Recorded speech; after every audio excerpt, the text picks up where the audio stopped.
Hello and welcome to the program. I am DEJI360. More than we have seen in recent times, institutions of government have come under serious threats with ceaseless attacks by unknown gunmen and arsonists. The frequent attacks, which started with police stations and prisons, have now extended to offices of the Independent National Electoral Commission, INEC. The Commission has put the number of attacks on its offices in the last 2 years at 41. Now, majority of these attacks were unrelated to election or electoral activities. 18 of them happened during the NSAS protest last year, while 11 have been attributed to unknown gunmen and hoodlums.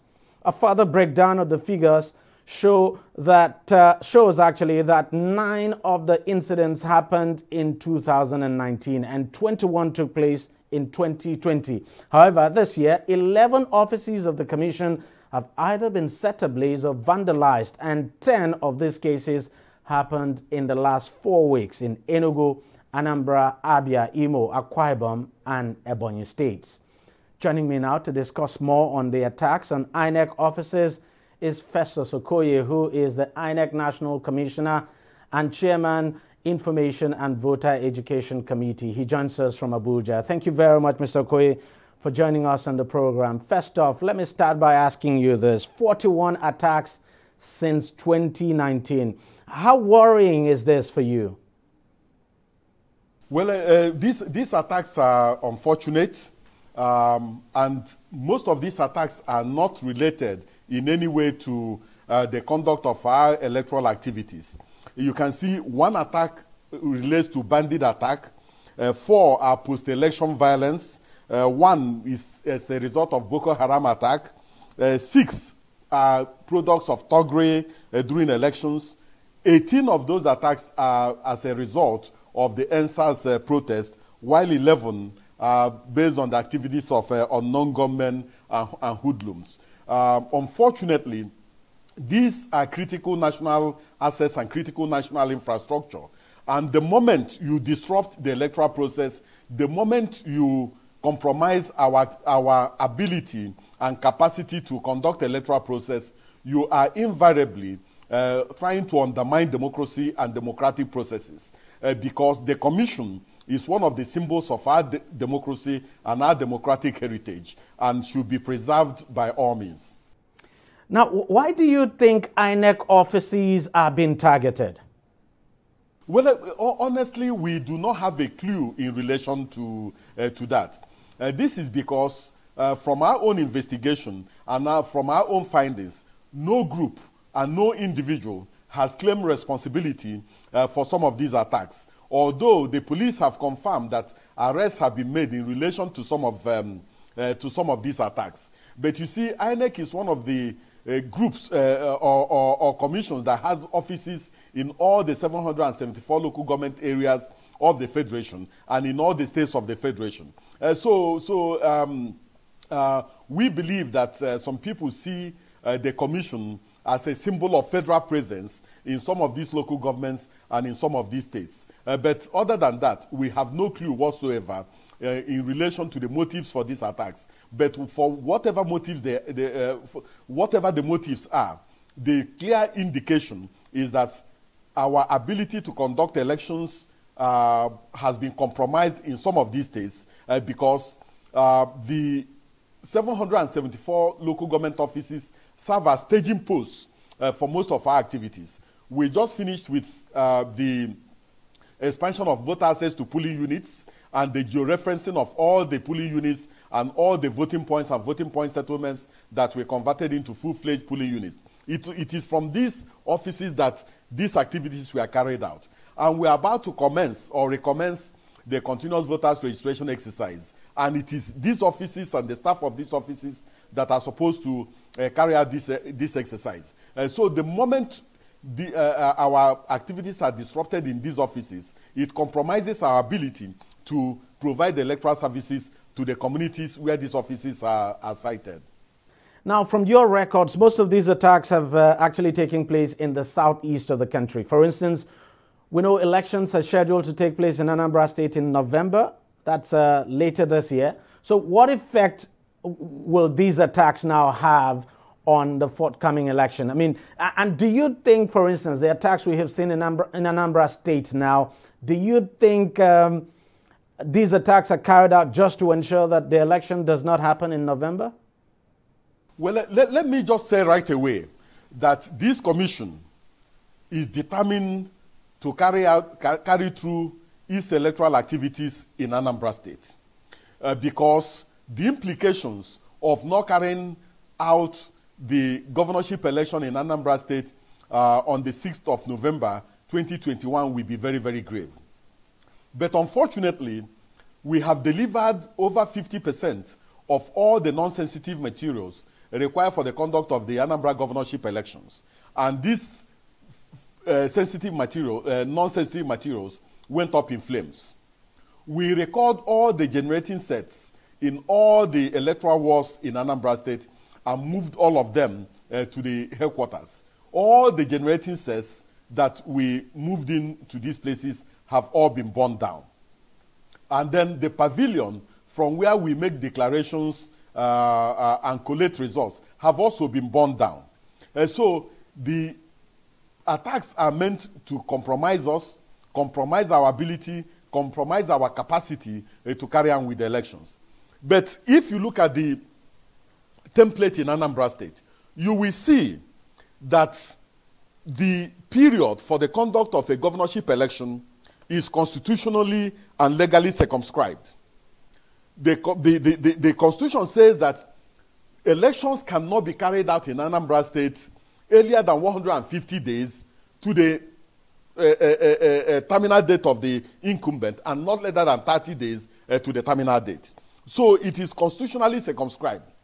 Now, on the date the governor took the oath of office and oath of allegiance, the moment that date expires, the governor must leave office and the deputy governor must leave office. And the Constitution, Section 180 of the Constitution, provides that if the federation is at war, in which the territory of Nigeria is physically attacked, that the president, with the concurrence of the National Assembly, can extend the tenure of the incumbent by a period of 6 months in the first instance. But in this situation, nobody has said that Nigeria is at war, and nobody has said that the territory of Nigeria has been physically attacked. So the implication is that if we are unable to conduct election, the president will now go to Section 305 of the Constitution and declare a state of emergency and issue a proclamation on what is going to happen. But the truth of the matter is that in that particular proclamation, the incumbent governor will have been out, the incumbent deputy governor will have been out, the speaker cannot take over because the Constitution says that the speaker can only take over and complete the unexpired residue of the term of office of the incumbent. So we do not want to get to a situation where a state of emergency will be declared and then with democratic institutions in Anambra State, for instance, will be put in abeyance. So that's why we are saying all groups, whatever grievances they have, they should leave the symbols of our democracy and leave our institutions, which are national assets, so that we can proceed with our electoral activities, because that is what we know how to do. Clearly, the implications of not holding the election is just very huge, as you have said. But the question is, how do you intend to carry out the election with this rising attacks? Because between now and then, we might likely see more attacks. Well, we have met with security, the heads of all the security agencies, with the National Security Advisor, with the Acting Inspector General of Police, with the Director General of the of DSS, and with the heads of all the security agencies, and we have mapped out both internal and external mechanisms on how to safeguard our critical national assets and infrastructure, and also how to safeguard our staff working in some of these offices. So we are going to begin to implement some of the measures that are internal to us, and we also expect the security agencies to also implement the ones that they can implement. But more fundamentally, we have made it very clear that the communities where some of these critical national assets and infrastructure are located must take ownership of these assets and protect them. This is because some of the offices were built on a land donated to the commission by the various communities. And the moment you disrupt activities in some of these communities, the moment you prevent people from registering as voters, the moment you prevent them from voting during elections, what we are trying to do is to diminish part of their sovereign right to elect persons of their choice. And so we are going to be meeting with the leaders of some of these communities. We are going to consult with them. We are going to have stakeholder engagements. And we're also going to rely on the security agencies also to use both kinetic and non-kinetic approaches in solving some of these problems. But there are no easy solutions. But we are determined to proceed with our activities and also believe that critical voices, critical stakeholders will speak up, appeal to whoever has any grievance to go to the dialogue table, because dialogue ultimately is the only thing that will solve some of the challenges we have as a nation. Now, with the look of things, do you think that there's perhaps some sort of concerted efforts to prevent elections from taking place in 2023 across this country? Because everyone keeps talking about 2023. Is there a chance that 2023 election is in jeopardy? Well, you know, as the chairman of the commission pointed out yesterday during the meeting we had with the Interagency Consultative Committee on Election Security, some of these attacks initially appeared to be isolated and occasional. But with what is going on now, they have become more frequent, they have become more systematic, and they appear as if they are targeted at dismantling our critical infrastructure and undermining our ability to proceed with the governorship election in Anambra State and also with the 2023 general elections. But ultimately, democracy is the best form of government. We have all pledged to live by the tenets of democracy. And the moment you dismantle our critical infrastructure, the moment you prevent us from carrying out our electoral activities, what invariably you are trying to do is to undermine democracy and undermine democratic processes. And I think that all Nigerians should come together and pledge their continued loyalty, so to say, to democracy and democratic processes, and also find ways and means of making sure that the unity of this country is not compromised and that our electoral processes are not compromised. Let me also ask you this. Now, if you were to quantify the level of damage done to your offices across the country, how bad will you say the situation is? No, I want to say that the situation is bad because over 11 of our offices have been burnt. We have critical assets in these offices, and as the chairman pointed out in his briefing yesterday, we lost 1,105 ballot boxes, 694 voting cubicles, 429 electric generating sets, and 13 utility vehicles. These are the ones we can quantify now. And I told you that even in Anambra State, we have delivered 50% of the non-sensitive materials required for the conduct of the election, and we lost all of them. So I think that it is quite grave. But you know, there's a silver lining in all this. During the NSAS protest, 18 of our offices were either burnt or vandalized.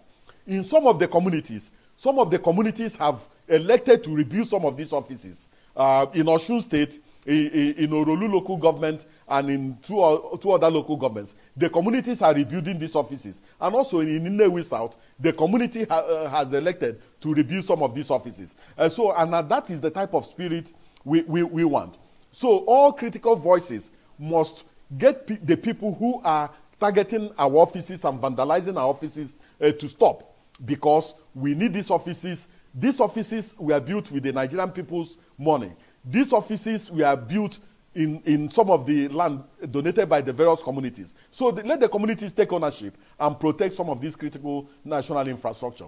But the damage that has been done is quite extensive, and we hope that the voice of reason will prevail and some of these attacks will stop. Now, just before I let you go, we know that these unforeseen circumstances, the Commission would not have planned that its offices would be set on fire. Now, with the situation on ground, you would definitely be needing a lot of resources to repair some of the damages. How easy do you think it will be to garner funds now needed for this? Well, it's not easy to mobilize resources at this critical point in time when there's economic downturn.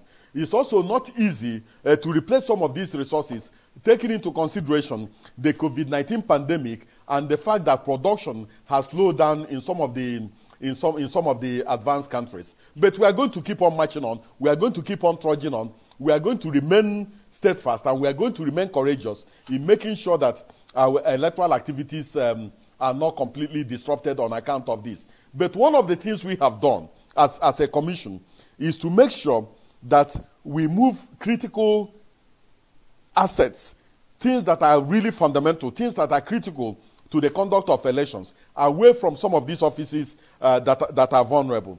And the ones that can be backed up off-site, we are backing them up off-site so that we can preserve the sanctity of what we are doing, and also make sure that even if we have another attack, that it will not affect our capacity and ability to conduct elections, taking into consideration the fact that this commission is deepening the use of technology in the electoral process, and we are doing so much to make sure that we give Nigerians something new, something innovative, something creative during the 2023 general election. And so we keep on trudging on. Our mandate is to organize, undertake, and supervise elections, and we cannot, under any circumstance, abdicate this particular mandate, because so doing will become a national tragedy and a constitutional aberration. Well, we have to leave it there, and thank you very much, Mr. Festus Okoye, for joining us on the program. I've been speaking with Festus Okoye, who is a National Commissioner and Chairman, Information and Voter Education Committee of the Independent National Electoral Commission. We'll take a short break now, and we'll be right back. Opinions are free, facts are sacred, but truth is universal. How, in practical terms, can we, for instance, de-escalate the tension? President must see himself as the President of the Federal Republic. We know where the enemy is. 3 places. The Lake Chad Basin, the border area between Nigeria and Cameroon, and then the Sambisa Forest. On DEJI360, we give you a complete dose of everything. Opinion, facts, and undiluted truth. I hardly believe what politicians say in this part of the world. A new Nigeria is possible, a future is possible. We delve into the issues, dissect it so that you can understand it, use it to take action. I don't think there's any need for any governor to look for grant for ranching. DEJI360, dissecting the issues.